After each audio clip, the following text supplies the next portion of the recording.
The smell found me before the memory did. It slipped out from the crooked wooden cupboard in the corner of the room, quietly, like it didn't want to startle me, like it had been sitting there for years waiting for the right moment to breathe again. I wasn't looking for anything that morning. I wasn't even supposed to be in that room. But grief moves people the way wind moves a loose door. Slow, directionless, without warning. The house was colder than usual. Old houses tend to hold coldness longer, as if they've memorized loneliness too well. When I pushed the door open, the hinges sighed, a long, tired sound, almost like it recognized me. Light was struggling to enter through the dusty window. It came in thin strips, cutting through the shadows like quiet truth. I stepped inside, and the floor creaked. A soft protest, but not an unwelcome one. The floor here remembered more of my childhood than I did. My hand brushed against the side table, stirring the dust that had settled like old snow. It rose in the air, forming small clouds that shimmered in the weak sunlight, twirling like they wanted to dance before falling again. I didn't know why I opened the cupboard. My fingertips simply found the handle, and my hand moved the way hands do when they remember something before the mind does. The wood felt familiar, rough in some places, smoother in others, softened by the palms of people who were not alive anymore. When the door opened, the smell greeted me. Old paper, ink that had faded into sepia size, dust warmed by forgotten summers, a scent so gentle, so painfully familiar that it felt like someone whispering my childhood name.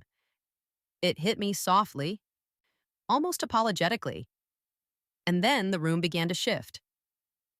I felt it before I fully realized it, this slow pulling, like a tide rising around my ankles.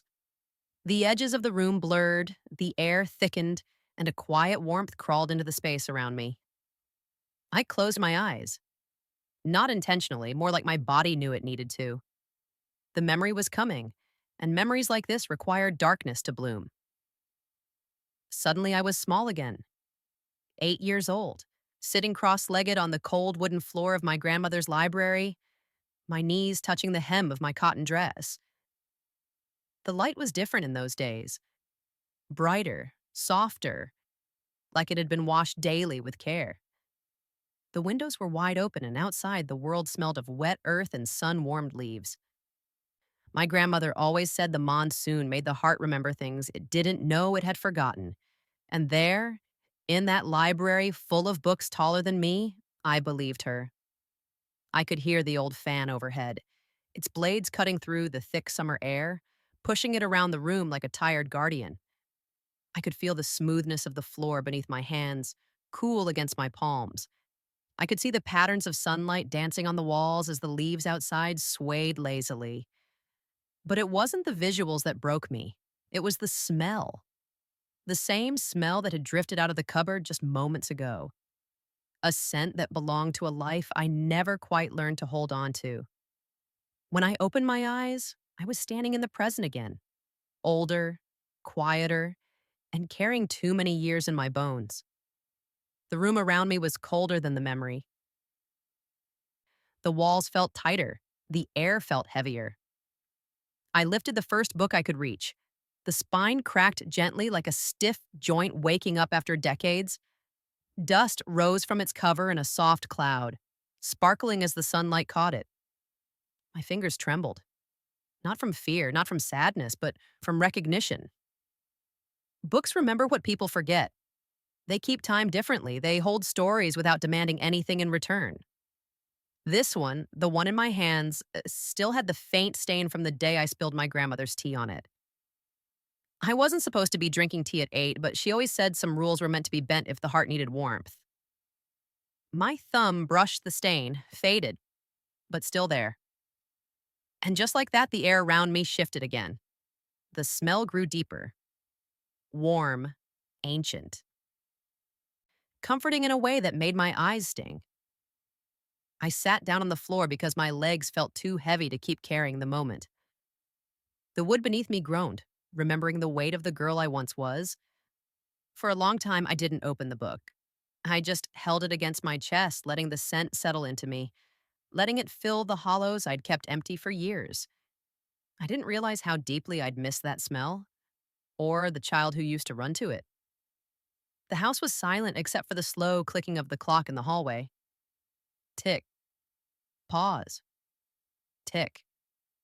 The kind of silence that doesn't ask questions. The kind that simply waits. I let out a breath I didn't know I'd been holding. Funny how a single scent can unfold your entire childhood at your feet. My grandmother used to say that memories are shy creatures. They appear only when they feel safe. And in that moment, with the book on my lap and the quiet pressing softly around me, I realized I had given them a doorway. My fingers finally opened the book. The pages sighed as if they had been waiting for this moment. The ink had faded into a warm brown, the edges were yellowed, and the corners curled inward like tired hands. As I flipped through the pages one by one, I could hear faint echoes of laughter, mine, bright and unbroken, my grandmother's, soft and steady like a lullaby carved into the bones of the house. A tear slipped from the corner of my eye before I could stop it. Not out of sorrow, out of something gentler, something bittersweet and quiet. I closed the book slowly, pressing my palm against the cover. The smell lingered around me, wrapping itself around my shoulders like an old shawl, the kind my grandmother used to knit during the long winter nights. I wiped my cheek with the back of my hand. It's okay. I whispered to no one in particular. Maybe to the room, maybe to myself, maybe to the girl I used to be. The house creaked softly in response, as if acknowledging the truth in my voice. I looked around the room, dim, dusty, worn, but still holding pieces of who I was long before adulthood taught me to be smaller. I realized something then. I didn't just miss my childhood. I missed the version of myself who believed the world was kind, who believed afternoons could last forever, who believed that stories lived in books and not in the ache behind the ribs. The smell had found me for a reason. Maybe because it was time to remember, or maybe because it was time to return. Not to the past, because no one can, but to the parts of myself I had left behind without meaning to. I placed the book gently on the floor beside me, leaned my head back against the wall, and closed my eyes again. The room breathed with me, and for the first time in years, the weight on my chest loosened. Just a little. Just enough. The book sat beside me like a quiet friend. I didn't reach for it again right away. Instead, I let the room wrap around me, listening to the subtle sounds of a house that had aged with me, or maybe ahead of me. The wind whispered through the cracked window. It carried with it a hint of rain from the faraway garden, the smell faintly green, soft, almost like hope pressing its fingertips against my cheek. I pressed my own fingertips to the wall. Cold, textured, familiar. The paint flaked slightly beneath my touch, revealing layers beneath layers, decades compressed into tiny white scars. It reminded me that nothing truly disappears. It only hides, waits, or sleeps quietly until it is ready to return. I let my gaze wander across the room. The shelf of books loomed like a city skyline frozen in a forgotten photograph. Each spine a street, each corner a corner of my childhood. I traced one spine with my eyes, a deep green, its edges softened by small fingers that used to flip pages too quickly, too eagerly. I could almost hear the page rustle in my memory. Almost. I remembered the afternoons when my grandmother would sit beside me and hum softly while we read together. Her voice wasn't loud, but it had weight. It could bend the air around it, even when she didn't speak. The silence she left was rich. Her presence had a shape I could remember, a scent I could feel. I inhaled again. Old paper, dust, summer afternoons. I closed my eyes, letting my nose and skin do the remembering my brain had forgotten. The rain had started by then, a slow, quiet drizzle that tapped against the window pane. It wasn't harsh or urgent. It was the kind that made rooms smaller, that made memories feel closer, almost touchable. I pressed my hand to the glass. Cold water beaded along the edges of my palm. I watched it drip, slow and hesitant, leaving tiny trails down the glass. The patterns reminded me of my own hands when I was little. small, impatient, desperate to reach something just out of reach. I sank further onto the floor, leaning my back against the wall. The wood beneath me groaned softly in complaint or perhaps recognition. I didn't care. I liked the sound. It made me feel less alone. Alone had become something I wore comfortably over the years, like an old coat I didn't want to take off. But today the coat felt heavy. I wanted something lighter, something that didn't cling to me with memories of missed birthdays, forgotten afternoons, and whispered apologies I never received. The smell of the books lingered around me, gentle but insistent. It carried me to the first story I ever fell in love with. A story about a girl who ran across fields without fear. A story about a tree that knew your name. A story about the ocean, vast and endless, and how it reminded people that time passes and still, some things remain. I could feel the girl I had been sitting beside me, small and restless. She was holding her own invisible book, tracing invisible pages, waiting for someone to notice her. I wanted to tell her, "It's okay. You are remembered." But the words didn't come. Instead, I just sat quietly and breathed, letting her presence settle beside me like a shadow that doesn't frighten. I stood slowly and walked toward the shelf. My steps were careful. The floor creaked beneath me, murmuring complaints or memories. I couldn't tell. I let my fingers hover over the books, brushing them lightly. Each one carried its own faint aroma, its own echo of hands that had opened it before me. Some were thicker, worn and heavy. Others were thin and almost fragile, their edges soft and trembling, as if they might break under the weight of thought. I reached for a small, leather-bound volume. Its spine was cracked and softened, the color faded. I ran my thumb over it, feeling the imprint of decades of love and neglect. Opening it, I didn't read. I simply inhaled. Words had their place, but today, it was the smell that mattered. The texture of time pressed into paper, the echoes of a younger self who had sat in this room, believing in magic. I remember the afternoons when sunlight fell in streams across the floor. I used to try to catch them, pressing my small hands against the warm rectangles of light as if they were tangible. The sunlight never paused for me. It moved, relentless, patient, uncaring. And I had learned to chase it anyway.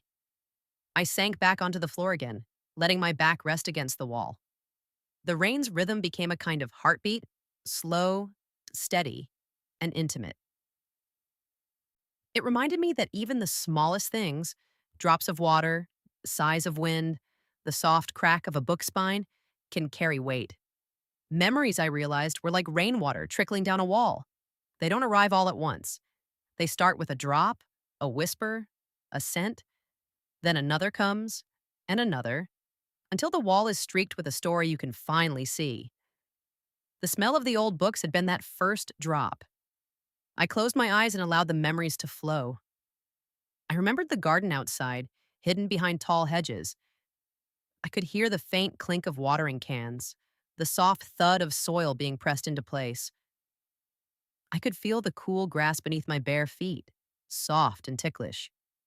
I remembered the smell of earth and rain mingling in the warm sun after a storm. It had been the kind of place where secrets were safe, where whispers could be carried by wind without being stolen. And I remembered her, my grandmother, not as a photograph, not as a memory frozen in time, but alive in gestures and patience. The way she folded clothes with meticulous care, even when no one was looking. The way she hummed while washing dishes, letting the soap bubbles pop in quiet rhythms against the sink. The way her hand lingered on mine when she passed by, light as a thought but firm as a promise. I missed her more than I realized. The books smelled stronger now, as if they had known I needed her presence more than anything. I ran my fingers along the spines again. One book fell into my lap almost of its own accord. I opened it, and the first page carried her handwriting in the margins, small, precise loops, notes I had never fully read, but always felt. I traced the ink with my finger. The paper was soft under my skin. It carried warmth. It carried her. Time passed slowly in that room.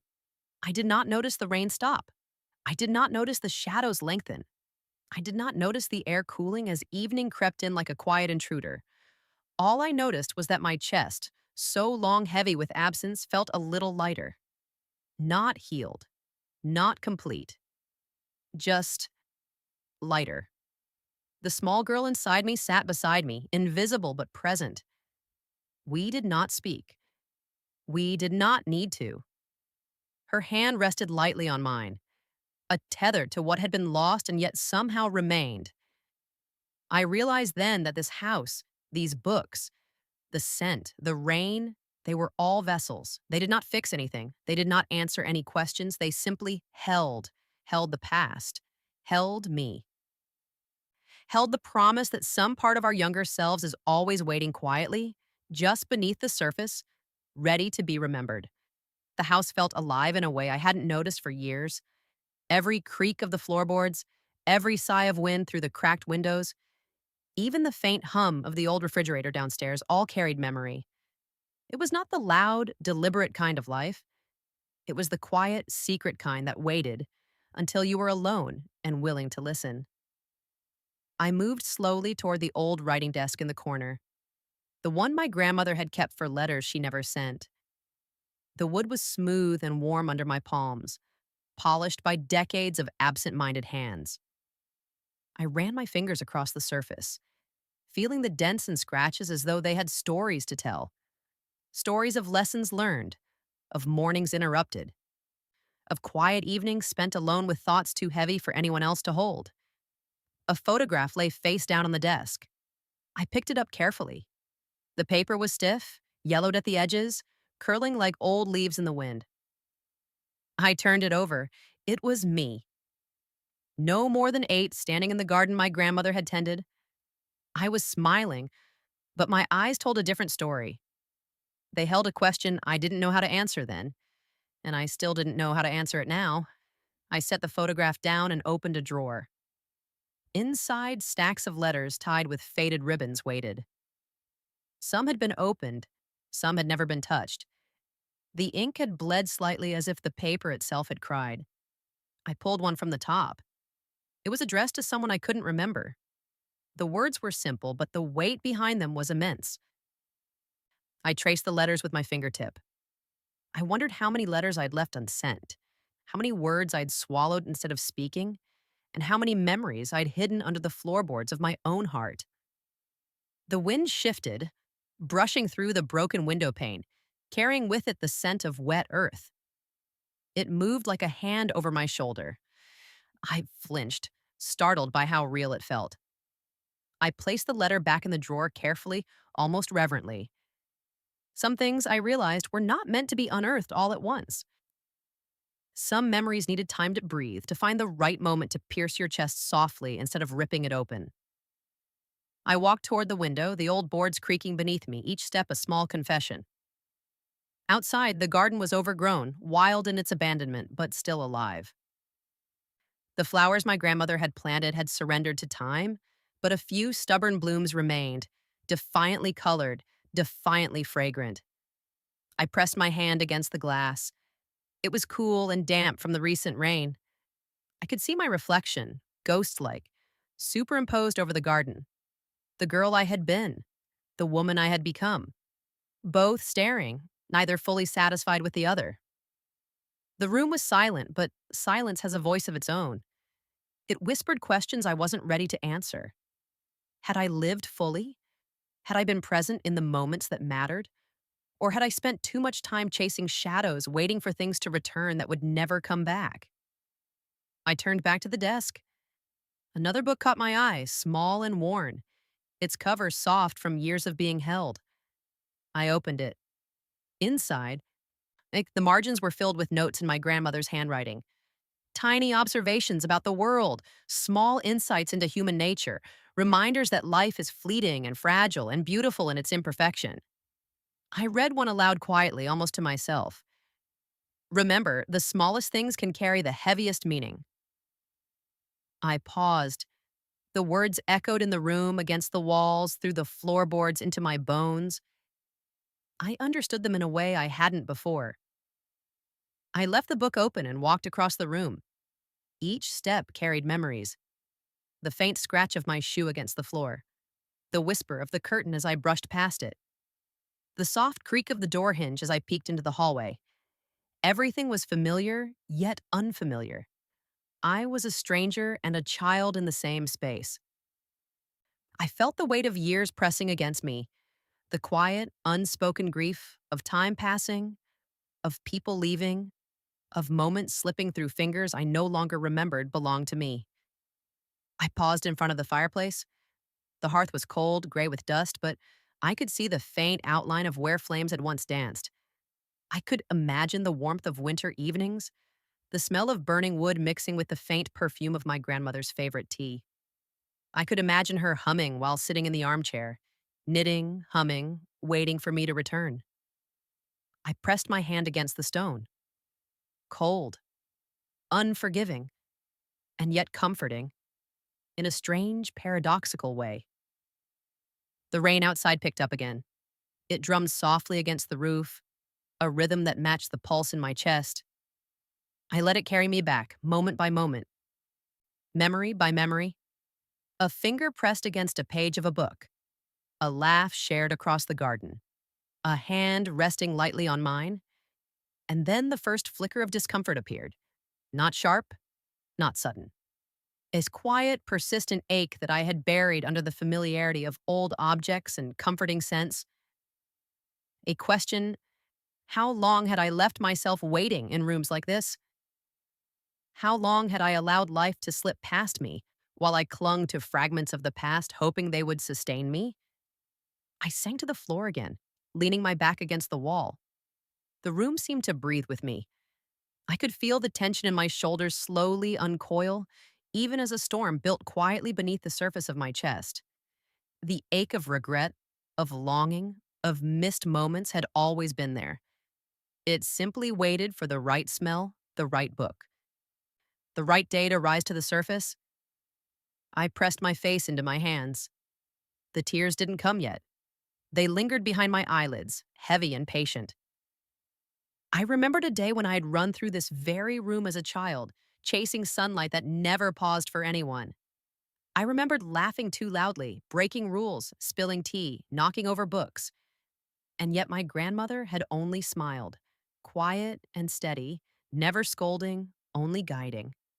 I could almost hear her voice now, soft, patient, carrying wisdom without demanding acknowledgement. "You are remembered, always," she might have said. I lifted my head slowly. The photograph on the desk stared back at me. The girl in the picture had waited so long. I had waited too. I ran my hand across the surface of the desk again. The wood was warm, alive, holding every secret I had left behind. I realized that the house, these objects, the lingering scent of books, they were not merely relics, they were guardians. They were the keepers of memory. They were reminders that even when life moves on, even when people leave, even when childhood slips away, something remains. And yet the rising ache persisted, not just of nostalgia, not just of longing, but of confrontation. I could feel it forming like a storm beneath calm waters, quiet at first, then building, threatening to break open walls I had spent years carefully constructing. I did not run. I did not resist. I let it build. I let myself feel. And in that stillness, the first whispers of revelation began to arrive. The storm that had been gathering inside me finally began to speak. Not in words, not in shouts, not in dramatic revelation, but in quiet shifts, the kind that leave tremors beneath your skin. I felt it first as a tightening in my chest, a small, insistent pulse that demanded attention. I wandered back to the shelf of books. Each spine seemed heavier now, filled not just with paper, but with expectation. Expectation that I would finally see, finally touch, finally understand the weight of what had been left behind. A small book slipped from its place, falling to the floor with a soft thud. I bent down, brushing dust from the cover. Inside, a note fell loosely into my lap, my grandmother's handwriting. I held it close, feeling the fragile paper against my skin. The words were not long, they rarely were, but each one carried weight. Do not forget yourself while you remember others. The ache in my chest grew sharper, now paired with a strange clarity. All those years I had carried longing and memory like shields protecting some small, fragile heart inside me. But in doing so, I had left parts of myself unattended. The girl who had run through gardens, chased sunlight, believed in warmth and stories, she had been waiting, and I had been blind to her patience. I sat on the floor, the note pressed to my chest, and allowed the quiet realization to settle. I remembered a hallway in this very house, narrow and shadowed, where I had once tripped and fallen, scraping my knee badly. I had cried, but no one had rushed to me. No one except for her. My grandmother had come quietly, wiped my tears, pressed a hand to my cheek, and said, "It's okay. You are brave even when it hurts." The words had remained in my blood, and now, decades later, I felt them stir. I walked slowly to the window, hands trailing the peeling paint along the frame. Outside, the garden had transformed. Wildflowers reached skyward, stubborn and vibrant, refusing to be tamed. It struck me how life does that, continues, blooms, even after neglect. A sudden gust rattled the window, lifting the curtain like a breath.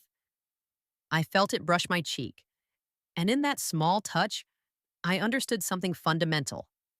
I had been holding grief tightly, thinking it was protection, but it was weight. And now it was time to set it down, even if only for a moment. I opened the note again, tracing each word. "Do not forget yourself while you remember others," I whispered it aloud. And in that whisper, a memory emerged unbidden. A letter I had never sent to someone I had loved decades ago. I had written it in trembling hands, sealed it with hope, and tucked it away in a drawer. I ran to the desk, opening drawers I had barely touched, searching for that letter. My hand shook slightly, not from fear, but from the weight of what I was about to confront. The letter emerged, yellowed, fragile, edges curling like petals in autumn. I held it in my hands, reading the words I'd written so long ago, words of longing, confession, fear, and hope. I had sent it to no one. It had been my own confession, a monument to a feeling too big to carry silently, too frightening to share. I sat back against the wall, letter in lap, and I cried.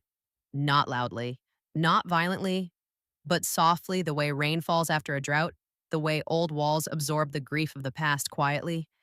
Tears ran down my cheeks. Tracing the lines my grandmother's hands had once traced in gentle comfort, I felt the girl I had been, the woman I had become, and the grandmother I had lost, all present in a single heartbeat. I remembered moments I had tried to forget, the loneliness of empty rooms, the sting of unspoken words, the ache of absence disguised as patience. And then, like a slow dawn, understanding arrived. I'd carried the past as though it were armor, but in truth, it had been chains. I had preserved memory, but I had not lived in the present. I had honored others, but I had neglected myself. I stood slowly, brushing tears from my cheeks.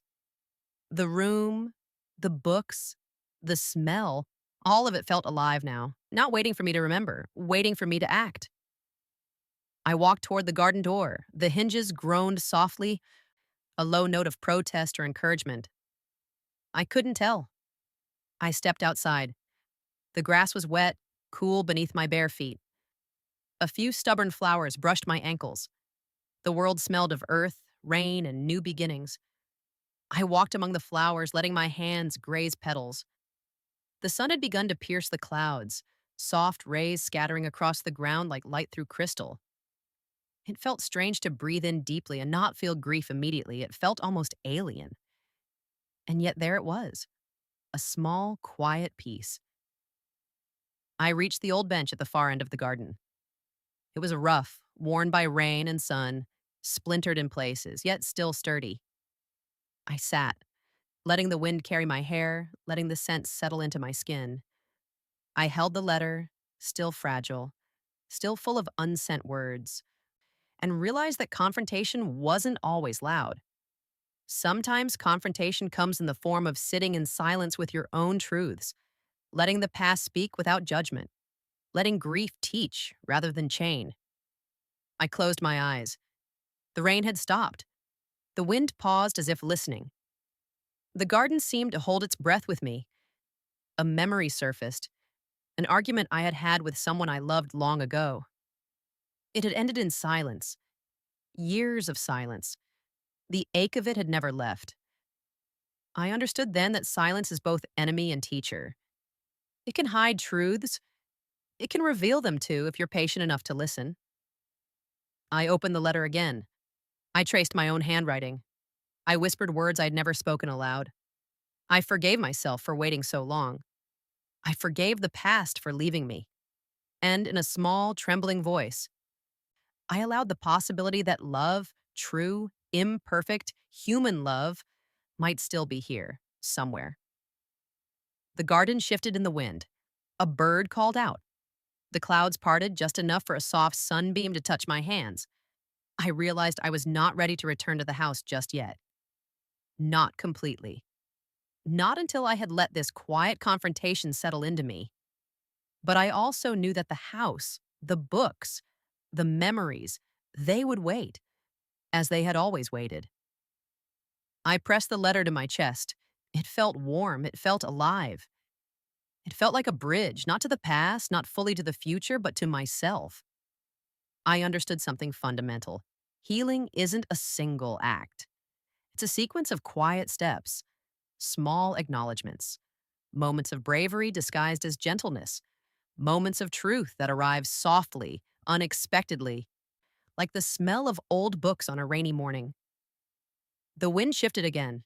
It carried the faint smell of rain, of earth, of life continuing despite absence, despite loss, despite years of waiting. I sat on that bench until the shadows lengthened, until the sun's warmth faded to a quiet orange, and I let the world move around me without rushing to catch it. I let the letter rest in my lap. I let my heart rest. I let the past speak without judgment. And for the first time in decades, I felt something I hadn't allowed myself to feel. Quiet hope. The sun had fully dipped behind the trees now, and the garden glowed in the soft, muted light of evening. The colors weren't bright. They didn't need to be. They were enough. Quiet, persistent, alive. I remained on the old bench, the letter still in my hands. It felt heavier than before and yet lighter at the same time. Heavy with acknowledgement. Light with the possibility of something that had been absent for far too long. A breeze stirred the petals of the stubborn flowers. They brushed against my hands as if reminding me that life is never paused entirely. It waits, yes, but it also nudges. It nudges us to move, to breathe, to let go just enough to carry on. I let my hands rest in my lap. The letter folded gently against my fingers, its edges curling like leaves in a soft autumn wind. I realized that this letter, unsent for decades, was never meant for anyone else. It had been for me, to remind me that I could acknowledge the past without being trapped by it, to remind me that memory and life could coexist, delicate as a bird's feather, yet resilient as roots beneath soil. I stood slowly, brushing the grass from my legs. The bench creaked softly as I left it, a familiar, comforting protest. I walked toward the house, hearing the faint echoes of footsteps in the hallway, the soft hum of a refrigerator, the distant tick of a clock. Everything was alive. Everything was waiting. The door opened easily. The scent of the room wrapped around me again. Old paper, dust, a hint of warmth from memories lingering like gentle ghosts. I walked to the window and pressed my hand to the glass. Outside, the garden had begun to settle into quiet shadows, the flowers bending slightly in the evening breeze. I could see the remnants of the day's light clinging to the tips of petals. It reminded me that beauty often exists on the edge, in the spaces between moments. I placed the letter carefully on the desk, not hidden, not forgotten. It was a marker now, a testament. I did not need to read it again. I did not need to act upon it immediately. Its presence alone was enough. I walked slowly through the house. The floorboards groaned in familiar complaint. The walls seemed to exhale quietly as I passed. I felt the weight of years in the air, both mine and those that had come before me. And yet, I didn't feel trapped. I felt held. I paused in the hallway, letting my hands graze the textured walls. I could almost hear her voice, my grandmother's voice, soft and gentle, threading through the silence. "You are remembered," it whispered. And I believed it. I stopped before the fireplace, empty now, its hearth cold. I imagined the warmth that had once lived here, the glow of firelight dancing across the walls. I imagined laughter, quiet afternoons, sunlight streaming in, and I let myself feel the ache for what was gone without being consumed by it. I moved toward the small reading nook near the window. A chair waited for me, worn in the exact places where a body had rested for decades. I sank into it, letting the cushions embrace me. The smell of books, of paper, of faint wax polish filled my lungs. I closed my eyes. The room was silent, but not empty. The air seemed to carry whispers of memory, fragments of conversations, breaths, laughter, and tears. They were not mine alone, nor hers alone. They belonged to this house, this space, this life that had stretched across decades and quietly contained so much. I opened my eyes and looked at the window pane. The night had fully settled in. The garden now shadow and silhouette, the stars just beginning to emerge. I could see my reflection faintly, ghost-like, overlapping the dark world outside. I smiled softly, not a wide smile, not triumphant, just a soft acknowledgement that I was still here, that I had survived, that memory and life could exist together, quietly, peacefully, even beautifully. I reached for a small book from the shelf beside me. I didn't read. I only held it, ran my fingers over the worn spine, inhaled the scent of time pressed into paper. It reminded me that stories never really leave us. They linger, they wait, they guide. Outside, the wind carried the faintest scent of rain, earth, and flowers. I pressed my hand against the window once more. A quiet thought surfaced. The past is not a chain. It is a place to stand, to observe, to learn from, and maybe, just maybe, to step forward without fear. I leaned back into the chair, letting the quiet fill me. I did not rush to change. I did not rush to fix. I simply existed in the stillness, letting memory, hope, and presence intertwine. The room darkened further, the shadows lengthening, stretching across the floor and walls. I felt the faint tremor of time beneath me, a pulse connecting the past, present, and whatever future awaited. And in that pulse, I felt the small stirrings of peace. I pressed my hand gently against the letter on the desk. It was warm, almost imperceptibly so. It was a reminder that I had held on, that I had allowed myself to remember, that I could carry both grief and gratitude, loss and hope simultaneously. The night deepened. The house breathed with me, and I let the quiet hold me like a gentle wave, carrying me toward tomorrow without urgency, without demand. A small sigh escaped my lips, the kind of sigh that carries weight and release, memory and acceptance, longing and a quiet promise. I smiled again, not fully healed, not completely understood, but held, and ready to begin anew. The candle on the windowsill flickered once, softly, and then steadied. The shadows settled. The wind paused, listening, and I remained, quietly, in the gentle stillness of everything that had been, everything that was, and everything that might yet come. Thank you for watching. Your trust, your time, and your support truly mean everything. If this video brought you value, please like, share, and subscribe. It helps this channel reach those who need it most. Stay focused, keep growing, and I'll see you in the next video.